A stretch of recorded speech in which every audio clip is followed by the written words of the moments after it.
Último grupo de bactérias para discutir, moçada, em relação ao formato, né? Bacilos, bactérias em forma de bastão, que são inclusive as bactérias mais comuns, né? Inclusive na hora da prova, se alguém perguntar para vocês, qual é o formato da bactéria que causa a doença X? Ah, você não lembra? Chute bacilo, sua maior probabilidade de acertar.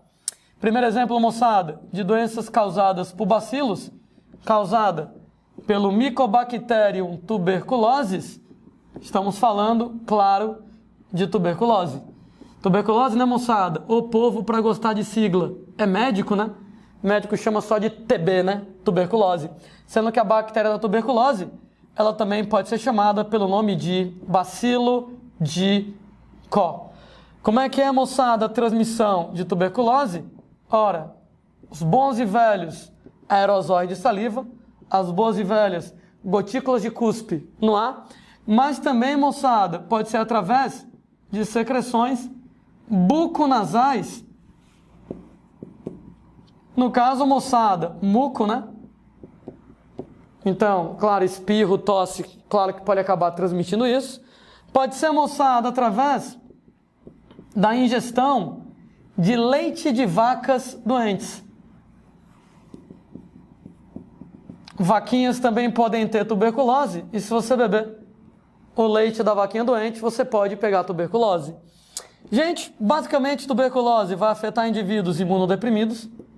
Estou colocando aqui o só afeta imunodeprimidos. Putz, mas moçada, seja flexível, né? Claro que teoricamente, mesmo alguém que não seja imunodeprimido, talvez pudesse pegar tuberculose, mas é pouquíssimo provável.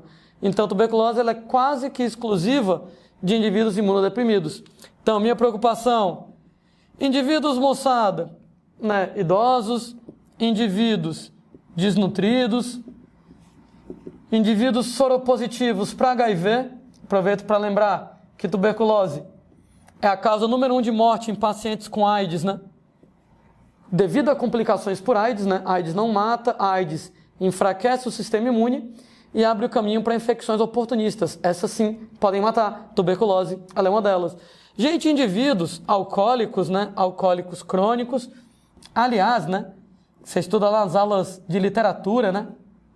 Que aquele movimento literário lá dos românticos no século XIX, né? Aqueles poetas, tudo chegado lá na vida boêmia, né? Tudo cachaceiro lá. Tudo morria novinho de tuberculose, né? Lord Byron, né? Castro Alves e tal. E, moçada, qual a relação entre vida boêmia, cachaça e tuberculose? Na verdade, moçada, é só uma coisa, né? Álcool, ele é muito calórico.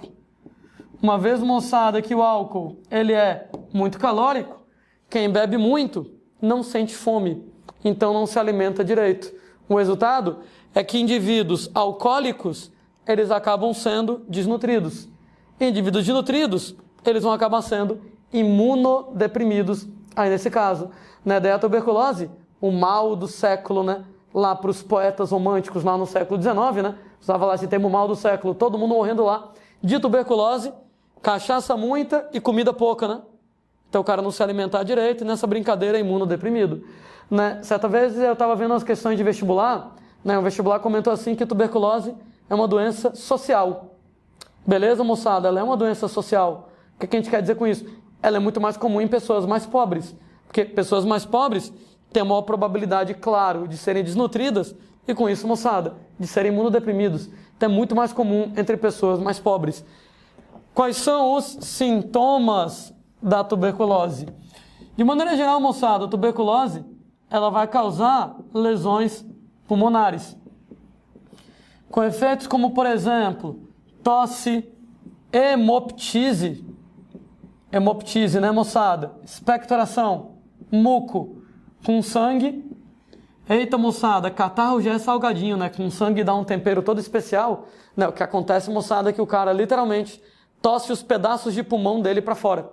Né? Então, a bactéria vai causar necrose da região do pulmão. Essa necrose do pulmão, né? Pedaços de pulmão morrem e quando ele tosse, ele perde esses pedaços de pulmão, né? Claro, juntamente com sangue que vem junto. Hemoptise, expectoração com sangue.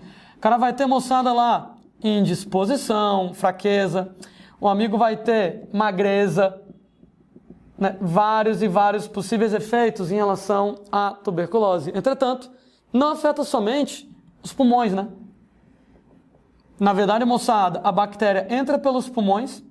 No que a bactéria entra pelos pulmões, ela acaba sendo fagocitada pelos macrófagos, né? Macrófagos, células de defesa.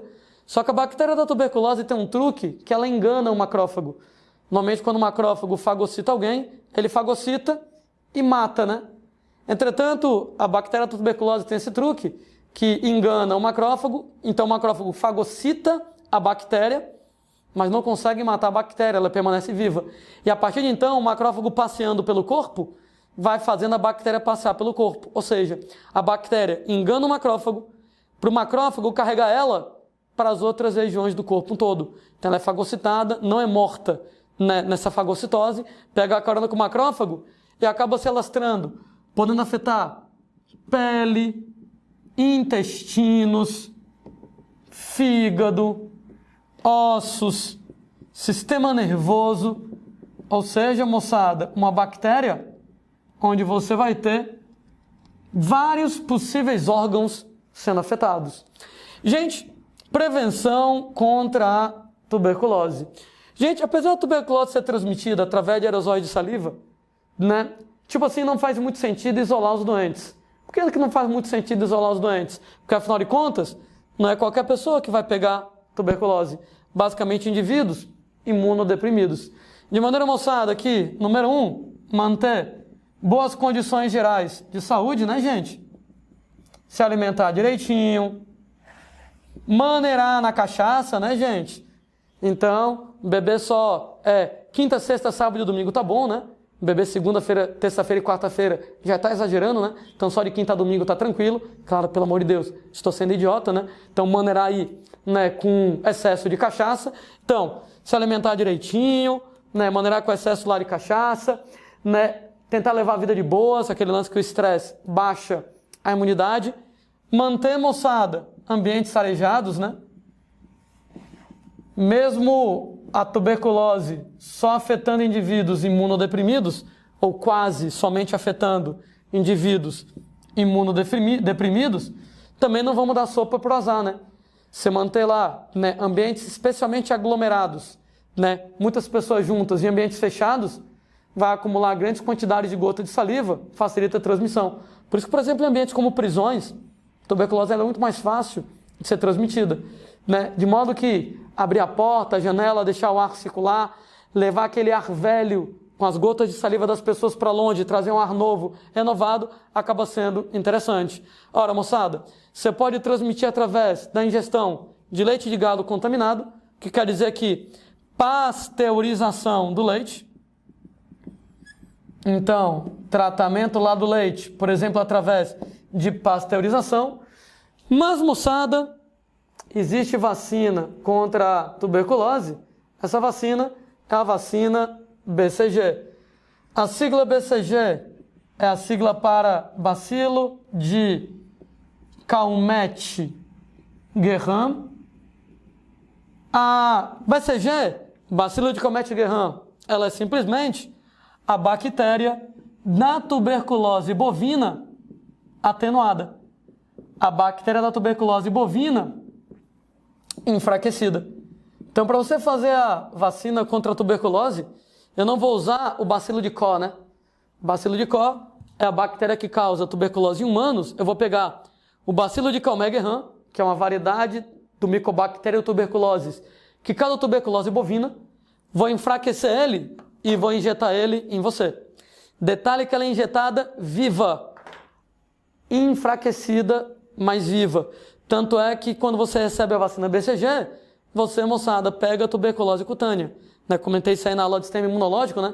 Se alguém já viu o bebezinho logo depois de se vacinar com a BCG, fica um rombo no braço do bebezinho, uma ferida no braço do bebezinho, e essa ferida é devido à tuberculose cutânea.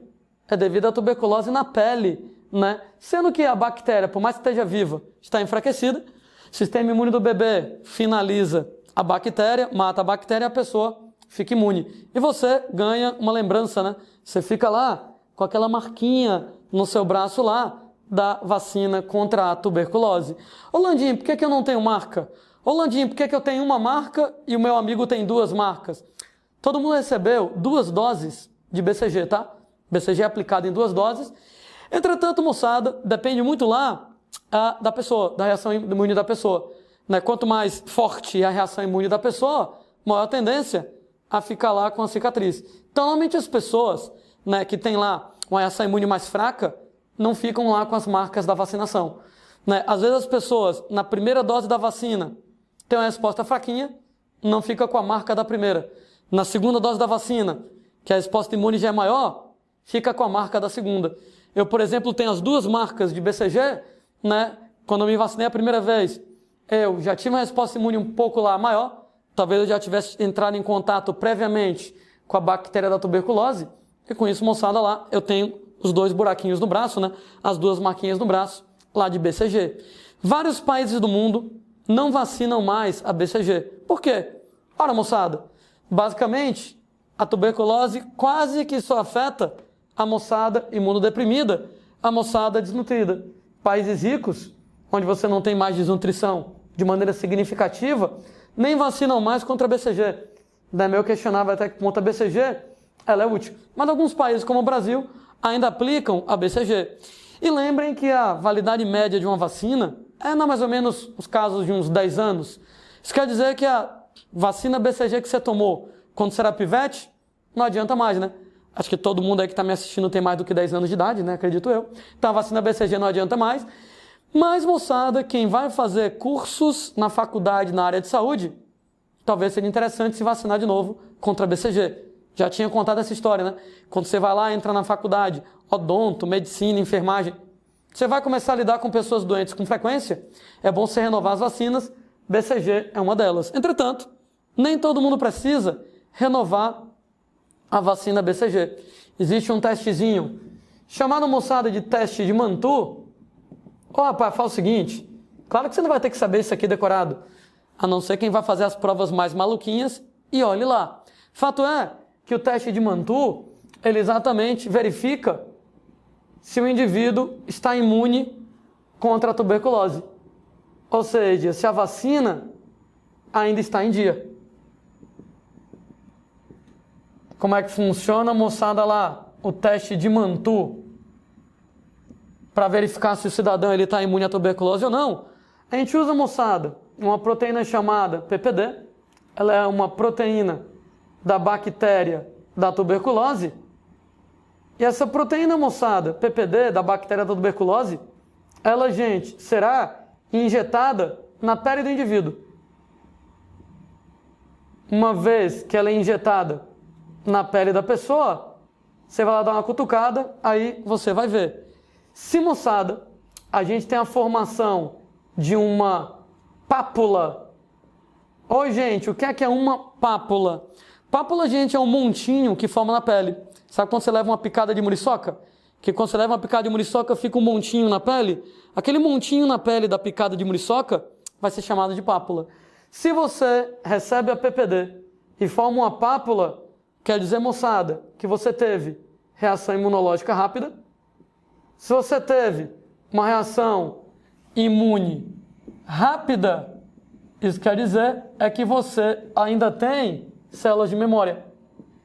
Isso quer dizer, moçada, que você está com a imunidade em dia, então você não precisa se vacinar. Entretanto, injetei a proteínazinha, não forma uma pápula. Opa, se não formou um montinho, não teve essa reação imune rapidamente. Isso quer dizer, pessoazinhas, que nesse caso, você não tem células de memória para a bactéria da tuberculose, quer dizer que a sua vacina perdeu a validade. Então, você precisa se vacinar. Ou seja, né, você pode ter que sua vacina ainda esteja funcionando hoje, né, você se vacinou quando era pivete, pode ser que a vacina ainda esteja em dia, aí eu vou lá fazer o teste de Mantoux em você, para saber se eu preciso te vacinar. Aplico a proteína na tua pele e verifico se você tem ou não tem a resposta imunológica. Saber se você não precisa ou se você precisa se vacinar. Né? A gente, pessoas, outra bactériazinha Mycobacterium lepre. Olha que ela tem o mesmo gênero da bactéria da tuberculose. Ela causa lepra ou hanseníase. E a bactéria, moçada, ela é chamada também pelo nome de bacilo de Hansen. Durante um tempo se evitou usar o nome lepra, né? Historicamente, moçada, lepra, né, ela acabou tendo, por assim dizer, né, uma carga muito grande. Né? As pessoas com lepra antigamente eram expulsas das cidades, elas eram expulsas das convivências com as pessoas. Né? Um diagnóstico de lepra era um estigma muito grande para as pessoas. Né? Se alguém já pegou a Bíblia para poder dar uma lida, né? Tanto lá a passagem do Antigo como no Novo Testamento, falando lá de pessoas com lepra, como as pessoas sofriam, né? Eram discriminadas, desprezadas, porque todo mundo tinha medo de pegar lepra. Né? Então, durante certo tempo, se evitou usar o nome lepra, era meio que politicamente incorreto, falava-se só em hanseníase. Mas hoje em dia, moçada, pode usar o nome lepra de boa. Né? Não tem mais aquele estigma, aquela carga tão pesada que se tinha antigamente, mesmo porque hoje é uma doença plenamente tratável. Se você vai lá e pega lepra, se trata, você fica zerado. Como é, moçada, a transmissão da lepra se dá através de aerosóis de saliva, gotículas de cuspe da pessoa. Porra, Landim! Mas lepra não é uma doença de pele? É. E ela é transmitida por saliva? Sim. Apesar de ser uma doença de pele. Aerosóis de saliva, moçada, lá em microlesões em mucosa e pele. Mucosa de olho, boca, nariz, ou então na pele. Então você pode ter, não precisa ser uma ferida visível, mas pode ser uma microlesão na pele, que a bactéria já pode entrar. Porra, Landim, se passa por aerosol de saliva, passa de pessoa a pessoa, ela é altamente transmissível, né? Não. E aí é que está um lance importantíssimo.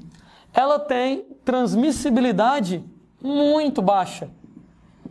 Tanto ela tem uma transmissibilidade baixa que simplesmente não existe necessidade de isolar os doentes. Ou seja, aquela história que eu estava contando dos livros lá de história, né, lá da Bíblia, de que antigamente as pessoas com lepra elas eram expulsas da convivência das outras pessoas, né? Porque todo mundo morria de medo de pegar lepra, não queria ficar perto de alguém que tinha lepra, com medo de pegar a doença. Né? A gente sabe que não faz o menor sentido. Lepra tem uma transmissibilidade muito baixa, né? Então não tem necessidade, não tem razão de você isolar os doentes. Né? Até uns 50 anos atrás, havia instituições próprias para isolar as pessoas com lepra. Elas eram chamadas de leprosários. Então você, coitado, se fosse diagnosticado com lepra, tu era colocado, moçada, lá dentro do leprosário, meio que tu era preso, porque tu era doente. Não faz o menor sentido. Inclusive, duas coisas. Se Deus me livre a gente descobrir que eu tenho alguém com lepra na sua casa, eu começo a tratar a pessoa, e uma vez que a pessoa está sendo tratada, gente, não tem mais perigo dela passar a doença. Ou seja, a transmissibilidade já é pequenininha. A transmissibilidade já é baixa. Se a pessoa que está com lepra está sendo tratada, está sendo medicada, aí que não transmite mesmo. Né? Então, não vamos isolar ninguém, não vamos, né, tirar ninguém de casa porque está com lepra, mas, moçada, vamos dar a medicação, que a pessoa que está sendo medicada, né, ela vai ser curada, se Deus quiser, e pessoas não vai mais transmitir a doença. Para aumentar a gente a segurança em relação lá a evitar a transmissão de lepra, todo mundo que está na casa da pessoa com lepra vai ser convidada a se vacinar com a vacina BCG. Alguém briga comigo, Landim mongol? A BCG não é contra a tuberculose? É. Entretanto, a bactéria da tuberculose, Mycobacterium tuberculosis, a bactéria da lepra, Mycobacterium lepre, tem o mesmo gênero, quer dizer que elas são muito parecidas, tão parecidas que a vacina BCG contra a tuberculose também protege contra a hanseníase, contra a lepra. Então, quem está com alguém com lepra na casa, trata a pessoa, vacina as outras pessoas com a BCG e não vai ser transmitido. Baixíssima transmissibilidade. Como é que funcionam os sintomas lá da hanseníase? Gente, a hanseníase e a lepra tem essa carga histórica, como eu estava falando, porque, moçada, o indivíduo ele pode ficar extremamente deformado por causa lá de lepra. Entretanto, moçada, não começa desse jeito. Você tem, a princípio, destruição de terminações nervosas sensitivas na pele. Essa destruição de terminações nervosas sensitivas na pele acaba levando ao surgimento de manchas anestésicas. Quem é um pouco mais velho, talvez lembre de uma propaganda no Ministério da Saúde que passava na TV. Caracas, faz muito tempo. Era uma mulher cozinhando e o braço dela pegando fogo, ela nem aí, lá, etc e tal. E o filho, mãe, teu braço está queimando. Aí quando ela olhava para o braço, tinha uma mancha no braço e ela dizia que não sentia nada. É desse jeito que começa a lepra hanseníase. Você tem uma mancha anestésica, uma mancha que não apresenta sensibilidade a dor, a frio, a calor, porque a bactéria destrói as terminações nervosas sensitivas. Essa mancha pode ser mais clara do que a pele, pode ser mais escura do que a pele. Importante que essa mancha não tem sensibilidade, não sente dor, frio, calor. Daí, surgiu uma mancha esquisita em você. Um belo dia, vai, tem uma mancha nova, essa aqui não existia antes. Pega uma agulha, cutuque, não está sentindo dor, frio, calor na área, hanseníase. Procure, moçada, lá, assistência hospitalar, ou médica, né? Para ser mais preciso, procure lá assistência médica. E, moçada, nesse estágio, a doença é plenamente tratável. Landim trata com o quê? Pô, isso aqui é aula de bactérias, né? Qual é o nome do grupo de medicamentos que você usa para tratar doenças bacterianas? Tcharam, antibióticos, né? Então, lá vai você tratar com antibiótico, né? E você vai ser curado plenamente. Entretanto, antigamente, não havia tratamento. E o resultado?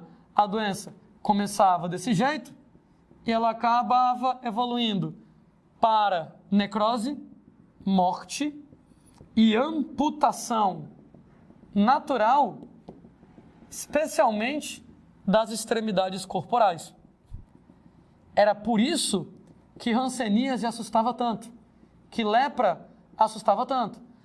Porque começa com a mancha, isso aí, moçada, vai se alastrando e causa morte, especialmente das extremidades, mão, nariz, orelha. E essas regiões mortas, necrosadas, elas naturalmente vão sendo perdidas. Então o cara perde o dedo, o cara perde a mão, o cara perde o nariz, o cara perde a orelha, o cara vai ficando todo deformado. Não dói, né? Porque o cara vai lá e tem a destruição das terminações sensitivas. Então quando o dedo dele cai, quando a orelha dele cai, quando o nariz dele cai, não vai doer por causa disso, o cara vai ficar completamente deformado aí nesse caso, né? Alguns filmes que eu lembro assim, né? Que falam lá de casos de lepra, né? Quem já assistiu Coração Valente, né? O pai do Robert De Bruce, né? Lá no filme, que era o rei lá da Escócia e tal, né? Ele tinha lepra, né? Passava o filme inteiro lá com um capuzinho na cabeça. Quando ele tira o capuz, pedaços do rosto meio que faltando, né? Não sei se alguém assistiu Cruzada, né? Que o rei de Jerusalém, em Cruzada, ele usava uma máscara, luvas o tempo inteiro para esconder as deformidades, né? Tem uma cena lá que ele tira a luva e a mão dele está toda faltando pedaços. Exatamente como funciona lá hanseníase. Então a pessoa, volto a dizer, ficava toda deformada, um estigma para a vida da pessoa. A prevenção não precisa isolar doentes. Não precisa isolar os indivíduos doentes. Daí, moçada, não tem uma prevenção muito específica, né? Não é porque a transmissibilidade é muito pequena e tal, que a gente não pode fazer para evitar a hanseníase é exatamente utilizar a vacina BCG. Então, como eu disse, a BCG é contra a tuberculose, porém, contudo, entretanto, a bactéria da tuberculose tem o mesmo gênero da bactéria da hanseníase e desse jeito ela tem efeitos de proteção também contra a hanseníase. Lá vamos nós, moçada, bola para frente, mais uma bactériazinha lá para a gente escrever com vocês, a Clostridium botulinum. Clostridium botulinum, moçada, bactéria causadora do botulismo. Beleza, né, moçada? A Clostridium botulinum, bactéria causadora do botulismo, ela, moçada, vai ser uma bactéria anaeróbica restrita. Significa dizer que ela é anaeróbica restrita? Ah, gente, é aquela história que ela somente pode viver em ambientes sem oxigênio, porque nesse caso o oxigênio é venenoso para ela. O oxigênio é um agente oxidante forte, né? Eu só sobrevivo ao oxigênio porque eu tenho mitocôndria, E a minha mitocôndria, através da respiração celular, destrói o oxigênio, reagindo o oxigênio com a glicose e transformando em CO2 e água. Daí eu destruo o oxigênio, não me intoxico com oxigênio e, de brinde, ainda consigo extrair grandes quantidades de energia da glicose. Mas, moçada, bactérias anaeróbicas restritas não sabem fazer isso. Então, o oxigênio acaba sendo venenoso, um agente oxidante forte. Sendo pessoas que o botulismo, tecnicamente, ele não é uma doença. Ele, moçada, é a mais grave das intoxicações alimentares. Né? A bactéria do botulismo, normalmente, ela se instala em alimentos, principalmente alimentos em conserva. Afinal de contas, moçada, uma lata de alimento em conserva é a Disneylândia para uma bactéria anaeróbica restrita. Né? Por que eu diria, moçada, lá que é a Disneylândia lá para a bactéria anaeróbica restrita? Ora, se você vai lá e tem um alimento fechado numa lata, número 1, tem comida para a bactéria. Número 2, a lata é hermeticamente fechada, não tem oxigênio. Tudo que a bactéria quer da vida, né? Ela tem comida, ela não tem oxigênio. Isso aqui, moçada, ideal para uma bactéria que seja anaeróbica restrita aqui na parada. Aqui no Brasil, a maior parte dos acidentes com botulismo tem a ver com palmito, né? Palmito, moçada. Não sei se alguém já parou para pensar de onde é que o palmito ele é extraído. Palmito ele é extraído do caule de alguns tipos de palmeira. É a parte de dentro do caule de alguns tipos de palmeira. Né? Palmito, palmeira, né? Palmito vem da palmeira. Né? Você tem vários tipos de palmito. Né? Talvez o principal deles seja lá o palmito de açaí, né? O palmito jussara, que ele é extraído do mesmo tipo de palmeira do qual você extrai aquela parada. Opa, açaí é com C cedilha, né? Ups, ninguém notou. Hein? A mesma palmeira de onde você extrai aquela paradinha lá que tem gosto de terra, né? Que é o açaí.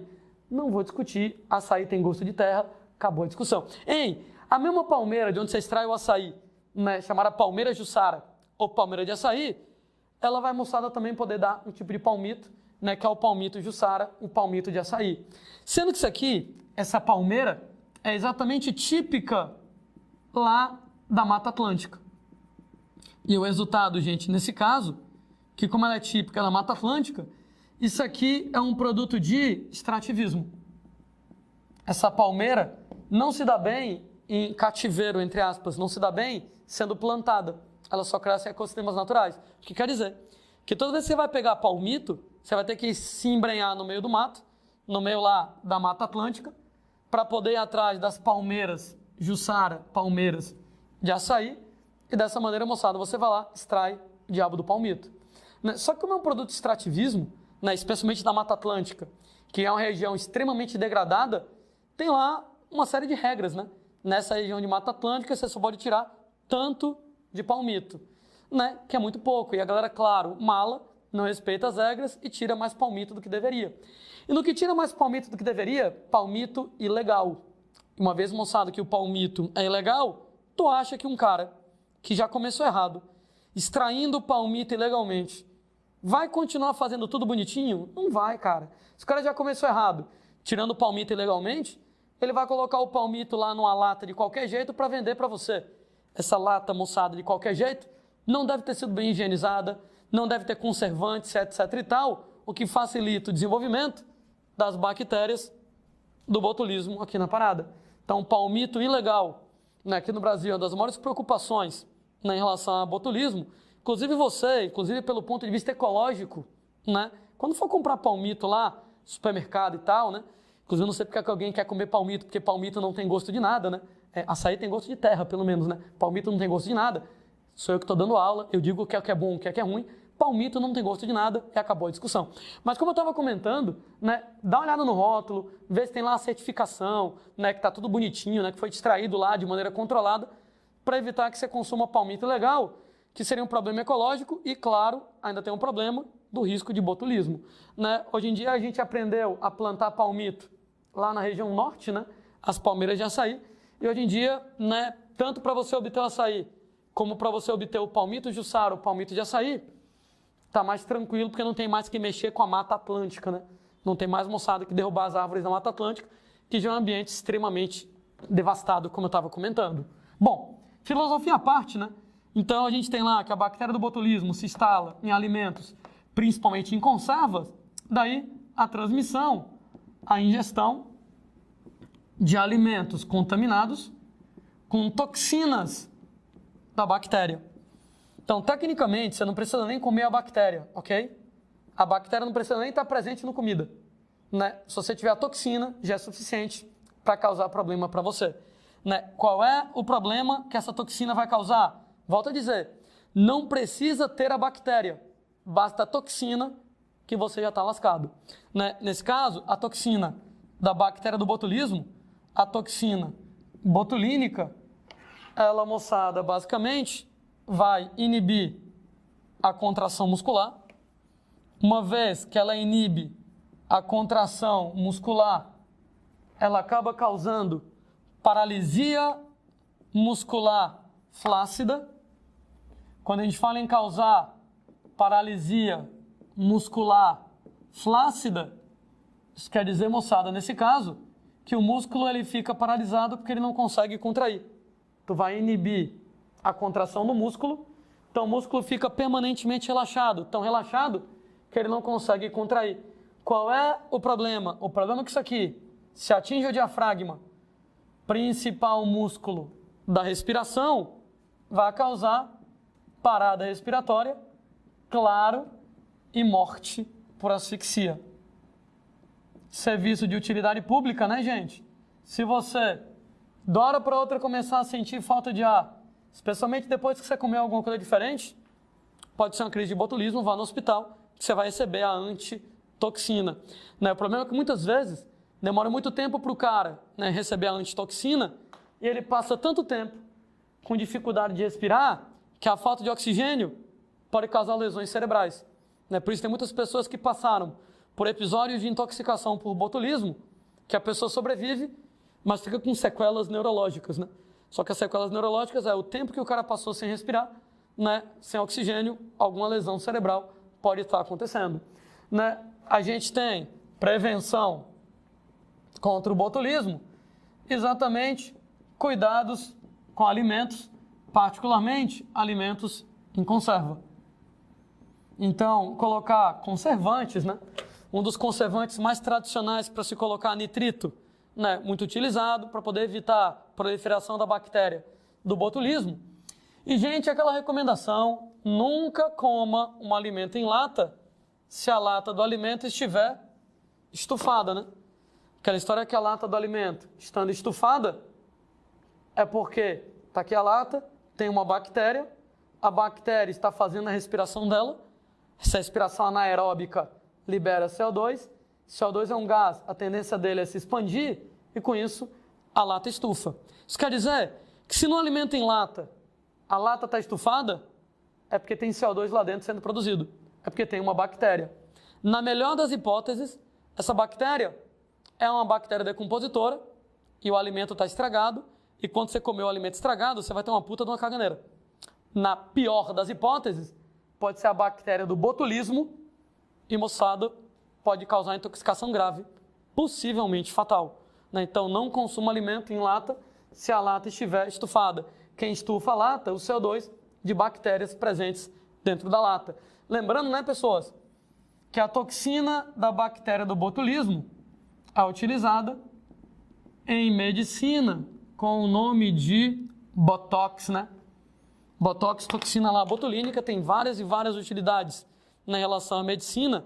Nas aulas sobre tecido nervoso, quando eu falei de sinapse, quando eu falei de condução do impulso nervoso, eu expliquei direitinho como é que isso funciona, né? Para ser bem preciso, você tem lá que a toxina botulínica inibe a liberação de acetilcolina na fenda sináptica, na sinapse neuromuscular, e no que inibe a liberação de acetilcolina na sinapse neuromuscular, como eu estava comentando, o músculo não contrai, paralisia muscular flácida. Ô, gente, do ponto de vista médico, várias utilidades para isso, né?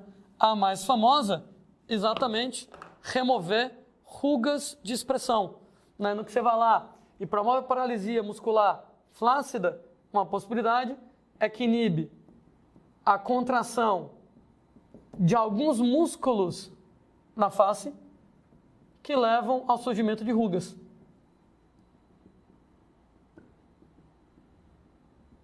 Que levam lá ao surgimento de rugas de expressão.